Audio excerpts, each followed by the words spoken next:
జరిగింది.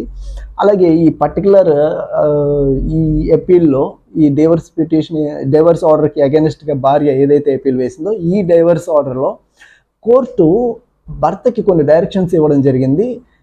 Lower court ఇచ్చిన జడ్జిమెంట్‌ని అంటే ఏదైతే డివోర్స్ డిక్రీ ఉందో ఫ్యామిలీ కోర్ట్ ఇచ్చిన డివోర్స్‌ని అప్‌హెల్డ్ చేస్తూ దాన్ని మళ్ళీ ఆమోదిస్తూ అలాగే considering the welfare of the child వాళ్ళకి పుట్టిన ఒక బాబుకి తన యొక్క పోషణ గురించి ఆలోచిస్తూ హైకోర్టు 15 లక్షలు పర్మనెంట్ ఎలిమోనీ ఇస్తూ 3 నెలల లోపల పే చేయాలి అని చెప్పడం జరిగింది. సో ఎవరైతే ఎక్కడైతే ఫాల్స్ కేసెస్ ఉంటున్నాయో ఇలాంటి ఫాల్స్ కేసెస్లో you have a great deal of remedy that is quash petition వేసుకొని మీ హైకోర్టులో ఏదైనా not only in 498A not only in 354 ఎలాంటి క్రిమినల్ కేసెస్ మీకు పర్టికులర్ ఫాల్స్ క్రిమినల్ కేసెస్ మీ మీద కనుక ఫైల్ చేస్తే కనుక there is every possibility for every accused, every client.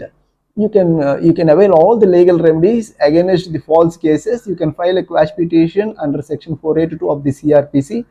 Quash petition తప్పకుండా రిలీఫ్స్ వస్తాయండి ఒకవేళ కేసెస్ కనుక ఫాల్స్ అయితే.